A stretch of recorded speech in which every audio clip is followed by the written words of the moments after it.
PR വർക്കുകളൊക്കെ തകൃതിയായി നടക്കുന്നുണ്ടല്ലോ മാധ്യമങ്ങളിലും മറ്റു സമൂഹ മാധ്യമങ്ങളിലും. എന്താ ഉദ്ദേശം? എന്റെ ഉദ്ദേശം മറ്റേ നിന്റെ മുട്ടയുണ്ടല്ലോ, അതാണ്. അതിലൊരു ഓംലെറ്റ് ചെയ്യണം, അതാണ് ഉദ്ദേശം. ആദ്യം തന്നെ ഒരു കാര്യം പറയുകയാണ്, എല്ലാവരും ഹെഡ്സെറ്റ് വെക്കണം. കുട്ടികൾ ആരും ഈ വീഡിയോ കാണരുത്. അതായത് അരുൺകുമാറിന് ഞാൻ നല്ലോണം തെറി വിളിക്കും, അതുകൊണ്ടാണ്. ഓക്കെ, നമ്മുടെ രാഹുലിനെ കളിയാക്കി ചിരിക്കുകയാണ് അരുൺകുമാർ. നിങ്ങൾ ഓരോരുത്തരും അരുൺകുമാർ പറയുന്ന ഓരോ ഭാഗവും ക്ലിയറായി കൃത്യമായിട്ട് കേൾക്കണം. അതിന് തക്കതായിട്ടുള്ള മറുപടി ഞാൻ കൊടുക്കാം. പിന്നെ ഒരു കാര്യം കൂടി പറയുകയാണ്, ഈ വീഡിയോ നിങ്ങൾ ലൈക്ക് ചെയ്യണം, സബ്സ്ക്രൈബ് ചെയ്യണം, ഹൈപ്പ് ചെയ്യണം. അന്നെങ്കിലേ നാലാളിലേക്ക് വീഡിയോ എത്തപ്പെടും. വീഡിയോ എത്തിയാലേ നമ്മുടെ രാഹുലിൻ്റെ നിരപരാധിത്യം നാലാളിലേക്ക് അറിയാൻ പറ്റും. ഓക്കെ, അപ്പോൾ അരുൺകുമാറിനുള്ള മറുപടി നമുക്ക് ഒന്നൊന്നായിട്ട് കൊടുക്കാം. ഓക്കെ, പാലക്കാട് മത്സരിക്കാൻ ലക്ഷ്യമിട്ട് രാഹുൽ ലൈംഗികാതിക്രമ കേസിൽ ജയിൽ മോചിതനായ രാഹുൽ മാങ്കൂട്ടത്തിൽ MLA കളമൊരുക്കാൻ PR വർക്ക് തുടങ്ങി. എന്ത് വർക്കാണ് അരുൺകുമാറിന്റെ? PR ആണോ? എടാ അരുൺകുമാറെ, പാവപ്പെട്ട ഒരു മനുഷ്യനാണ് രാഹുൽ. ആ രാഹുലിന് ഇല്ലാത്ത കേസ് കൊണ്ടുവന്ന് നീയല്ലടാ അരുൺകുമാറെ. നീയാണ് അരുൺകുമാറെ രാഹുൽ പീഡിപ്പിച്ചു എന്ന ആ കള്ളക്കഥ ഉണ്ടാക്കിയത് നീയാണ്. ഒരു കാര്യം പറയുകയാണ്, 24ഉം ഏഷ്യനെറ്റും എല്ലാവരും അതായത് ആരോപണമെന്ന് പറഞ്ഞപ്പോൾ ഈ പറയുന്ന അരുൺകുമാർ കണ്ണിൽ കണ്ടതുപോലെ പറയുകയാണ്, ഞാൻ കണ്ടു, രാഹുൽ പീഡിപ്പിക്കുന്നത് ഞാൻ കണ്ടു. ആ രീതിയിലാണ് അരുൺകുമാറെ നീ വാർത്ത കൊടുത്തത്. നിനക്ക് മരിക്കാനില്ല, നാണവും മാനവും ഇല്ലാത്ത അരുൺകുമാറെ. ഓക്കെ, ബാക്കി കൂടി കേട്ട് നോക്കാം. സാമൂഹ്യ മാധ്യമങ്ങളിലും മറ്റു മാധ്യമങ്ങളിലും മാങ്കൂട്ടത്തിന് വേണ്ടി വ്യാപക പ്രചരണമാണ് നടക്കുന്നത്. രാഹുലിനെതിരെ ആരോപണം ഉന്നയിച്ച അതിജീവിതമാർക്കെതിരെ രൂക്ഷമായ സൈബർ ആക്രമണമാണ് നടക്കുന്നത്. ആരാണ് അതിജീവിതന്മാർ അരുൺകുമാറെ? വീട്ടിൽ ഒരു ഭർത്താവുള്ള കാര്യം രാഹുലിനോട് പറയാതെ, രാഹുലെ എന്നെ ഒന്ന് ബെഡിലേക്ക് വാ എന്ന് വിളിച്ച അവളാണോ അതിജീവിത? വീട്ടിൽ ഭർത്താവുള്ള കാര്യം പാവം രാഹുലിനോട് അവൾ പറഞ്ഞില്ല, പ്രണയം നടിക്കുകയാണ്. എല്ലാം കഴിഞ്ഞതിന് ശേഷമാണ് രാഹുലിന് അറിഞ്ഞത് അവൾക്കൊരു ഭർത്താവുണ്ട് എന്ന്. അവളെയാണോ അതിജീവിത എന്ന് വിളിക്കുന്നത് അരുൺകുമാറെ? നാണമുണ്ടോ അരുൺകുമാറെ? നീ ആരുടെ കയ്യിൽ നിന്നാണ് പൈസ മേടിച്ചത്? ഓക്കെ, ബാക്കിയും കൂടി കേട്ട് നോക്കാം. ഋഷിപാലുണ്ട് കൂടുതൽ വിവരങ്ങളുമായി. ഋഷിപാൽ, വീണ്ടും വെളുപ്പിച്ച് പാലക്കാട്ട് നിയമസഭാ മണ്ഡലത്തിലേക്ക് എത്തിക്കാനാണോ തീരുമാനം? എടാ അരുൺകുമാറെ, അതായത് നമ്മുടെ രാഹുലിനെ ജയിപ്പിച്ചത് പാലക്കാടിലെ ജനങ്ങളാണ്. അപ്പോൾ നിയമസഭയിലേക്കല്ലാതെ പിന്നെ എവിടേക്കാണ് അരുൺകുമാറെ കൊണ്ടുപോകുന്നത്? എന്തൊരു വൃത്തികെട്ടവനല്ലേ ഈ അരുൺകുമാർ. പൈസക്ക് വേണ്ടി എന്തും ചെയ്യും. അരുൺകുമാറിന് അറിയും രാഹുൽ നിരപരാധിയാണ്. പക്ഷേ മേടിച്ച പൈസക്ക് പണിയെടുക്കണ്ടേ? രാഹുൽ തെറ്റുകാരനെ പറഞ്ഞാൽ അക്കൗണ്ടിലേക്ക് പുഷ്പം പോലെ പൈസ വരും. നാണവും മാനവും ഇല്ലാത്തവൻ. ഓക്കെ, ബാക്കി കൂടി കേട്ട് നോക്കാം. PR വർക്കുകളൊക്കെ തകൃതിയായി നടക്കുന്നുണ്ടല്ലോ മാധ്യമങ്ങളിലും മറ്റു സമൂഹ മാധ്യമങ്ങളിലും. എന്താ ഉദ്ദേശം? എന്റെ ഉദ്ദേശം മറ്റേ നിന്റെ മുട്ടയുണ്ടല്ലോ, അതാണ്. അതിലൊരു ഓംലെറ്റ് ചെയ്യണം, അതാണ് ഉദ്ദേശം. ഓക്കെ, അതായത് നമ്മുടെ രാഹുലിന് വേണ്ടി ചുരുക്കം ആൾക്കാരാണ് നമ്മുടെ രാഹുലിന് വേണ്ടി സംസാരിക്കുന്നത്. അതിനെ ഈ പരമ ചെറ്റ പറയുകയാണ് PR വർക്ക് എന്ന്. നാണവും മാനവും ഇല്ലാത്ത അരുൺകുമാർ, നീയാണ് പൈസ മേടിച്ചിട്ട് ചെയ്യാത്ത കുറ്റം. നമ്മുടെ രാഹുൽ ഒരു കുറ്റവും ചെയ്യാത്ത രാഹുൽ കുറ്റം ചെയ്തു എന്ന് നീയല്ലടാ സമൂഹത്തിന് മുമ്പിൽ പറയുന്നത്, നാണമില്ലാത്തവനെ. ഓക്കെ, ബാക്കി കൂടി കേട്ട് നോക്കാം.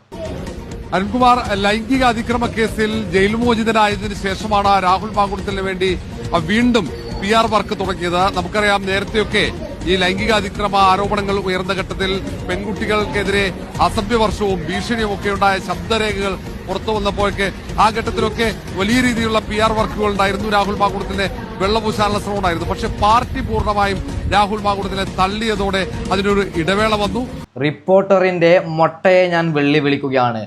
രാഹുല് പൈസ കൊടുത്താണ് ഞങ്ങളെപ്പോലെ വളരെ ചുരുക്കം ആൾക്കാർ രാഹുലിന് വേണ്ടി സംസാരിക്കുന്നത്. PR വർക്ക് എന്ന് പറഞ്ഞാൽ രാഹുൽ നമുക്ക് പൈസ തരാം, നമ്മൾ സംസാരിക്കും. അങ്ങനെയാണ് മൊട്ട പറയുന്നത്. ഓക്കെ, മൊട്ടയെ ഞാൻ വിളിക്കുന്നു.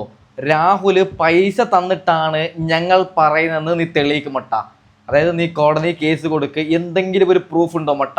ഞങ്ങൾ സത്യസന്ധമായാണ് മൊട്ട പറയുന്നത്. നിന്നെപ്പോലെ ആരുടെയോ കയ്യിൽ നിന്ന് പൈസ മേടിച്ചിട്ടല്ല. ഞങ്ങൾ ഇപ്പോൾ രാഹുൽ കുറ്റം ചെയ്താൽ ഞങ്ങൾ പറയും രാഹുൽ കുറ്റക്കാരനാണെന്ന്.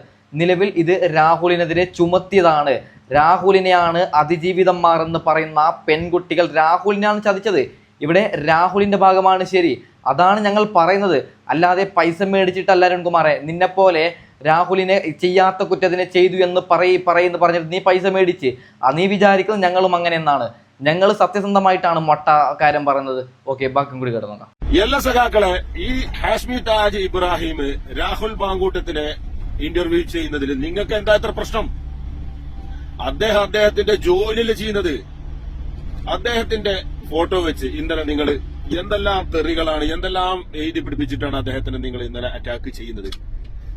അപ്പോ ഇവിടെ നിങ്ങളെ നിയമത്തിനനുസരിച്ച്, നിങ്ങൾ പറയുന്നതിനനുസരിച്ച് ചാനലുകളും മറ്റുള്ളവരും എല്ലാവരും പ്രവർത്തിക്കണം എന്നാണോ നിങ്ങൾ പറയുന്നത്?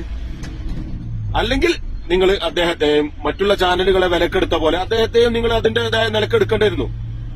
മറ്റുള്ള ചാനലുകൾ എല്ലാം നിങ്ങൾ പറയുന്നത് പോലെ പ്രവർത്തിക്കുന്നവരായിരിക്കും. പക്ഷേ ആ താജ് ഇബ്രാഹിം അതിൽ നിന്നൊക്കെ കുറച്ച് വ്യത്യസ്തനാണ്. അദ്ദേഹത്തിന് ഇന്റർവ്യൂ ചെയ്യാനുള്ള റൈറ്റ് ഉണ്ട്. മനസ്സിലായില്ലേ? അദ്ദേഹം ഈ നാട്ടിലെ ഒരു കുറ്റവാളി ആയിട്ടില്ല ഇപ്പോഴും രാഹുൽ മാങ്കൂട്ടം എന്ന് പറയുന്നത്. അതിന്റെ പ്രോസസ്സ് നടന്നുകൊണ്ടിരിക്കുകയാണ്. ഓക്കെ, ഈ ചാച്ച പറയുന്ന കാര്യം ഞാൻ വെച്ചത് ഇത് ഇത്തിരി വിവാദമാണ്. ഓക്കെ, അതായത് നമ്മുടെ ഹാഷ്മി നമ്മുടെ രാഹുലിനെ ഇന്റർവ്യൂ ചെയ്തത് വലിയ പ്രശ്നമാണ്. എന്ത് ഇന്റർവ്യൂ ചെയ്യുന്നു? അവൻ പീഡനവീരനല്ലേ? പീഡനവീരനെ എന്തുകൊണ്ടാണ് ഇന്റർവ്യൂ ചെയ്തത് എന്നാണ് പരമചറ്റകൾ, അരുൺകുമാറിനെ പോലുള്ള പരമചറ്റകൾ അങ്ങനെയാണ് പറഞ്ഞത്.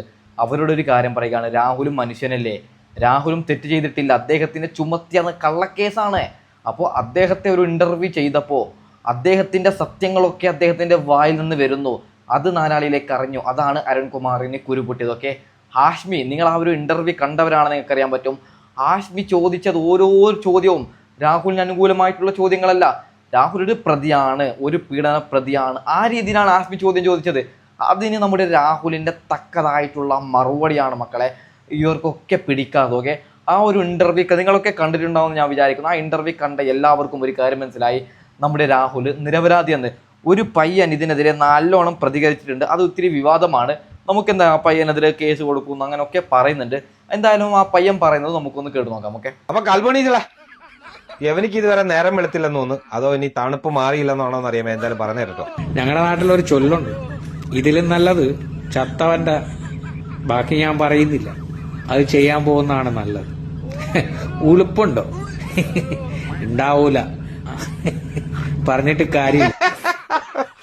വന്നല്ലോ വനമല പരനാറി റാവി, നിന്റെ അടുത്ത് ഇന്നാളെ പറയുന്നത് അറിയാവുന്ന കാര്യമേ പറയാവുള്ളൂ, ഇല്ലെങ്കിൽ മിണ്ടാതിരിക്കണമെന്ന്. നീ പറഞ്ഞൊരു പാശുണ്ടല്ലോ, നിങ്ങളുടെ നാട്ടിൻപുറത്ത് എന്താ പറയും, മെറ്റേത് പോയി തിന്നുന്നത്. അത് തിന്നാൻ അർഹതപ്പെട്ട ആരാണെന്ന് ചോദിച്ചു കഴിഞ്ഞാൽ എന്റെ മുമ്പിലിരിക്കുന്ന ഈ മുട്ടയും പിന്നെ നമ്മുടെ തടിക്കള്ളൻ അതിനകത്തൊരു മുട്ടയുണ്ട്. രണ്ടുപേരുടെ നാക്ക് കൂടത്തിലേക്ക് പോയി പൊങ്ങേട്ടെടുത്ത് അങ്ങ് തിന്നടാ. അതായത് ഒരു പക്ഷിക്കുഞ്ഞിന്റെ കരച്ചിൽ കേട്ടതുപോലുള്ള കരച്ചിൽ കേട്ട ആ ചാനലില് അവരും നിനക്കും പറ്റിയ ഒരു കാര്യം എന്താണെന്നറിയാം, ആ അക്ഷരം തെറ്റാതെ ഞങ്ങൾ പറയും ഹാഷിം ഒരു യഥാർത്ഥ മാധ്യമ പ്രവർത്തനാണെന്ന്. അവൻ അത് തിന്നാനുള്ള അർഹതയില്ല, അതൊട്ട് തീറ്റിക്കാനുള്ള അർഹതയും എടാ മൊട്ടെ നിനക്ക് പറഞ്ഞിട്ടില്ല. അവൻ ചെയ്ത നല്ല കാര്യമെന്ന് ഞങ്ങൾ പറഞ്ഞത്. കാരണം ഒരു കുറ്റം ചെയ്താകുമ്പം അത് പ്രതിയുടെ ഭാഗത്തും കാണും, വാദിയുടെ ഭാഗത്തും കാണും.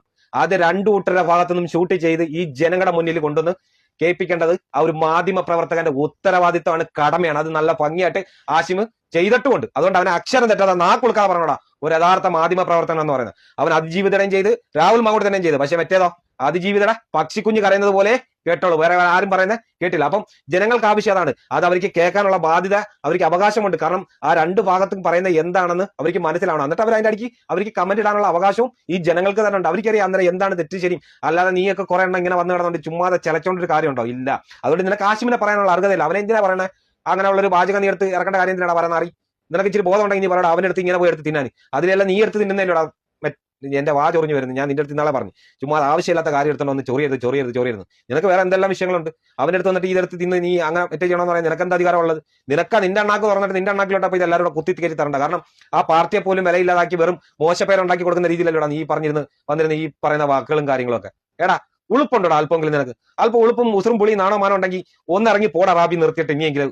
നാണോ മാനോ എന്ന് പറയുന്ന ഒരു സാധനം ഇനി ഉണ്ടെങ്കിൽ അതെങ്ങനെ ആ സാധനം അടുത്തൂടെ പോയിട്ടില്ലല്ലോ, പിന്നെ എങ്ങനെ വരാനാ നിനക്കൊക്കെ? ഓക്കെ, ഇദ്ദേഹം പറഞ്ഞത് എന്ത് തെറ്റാണ്?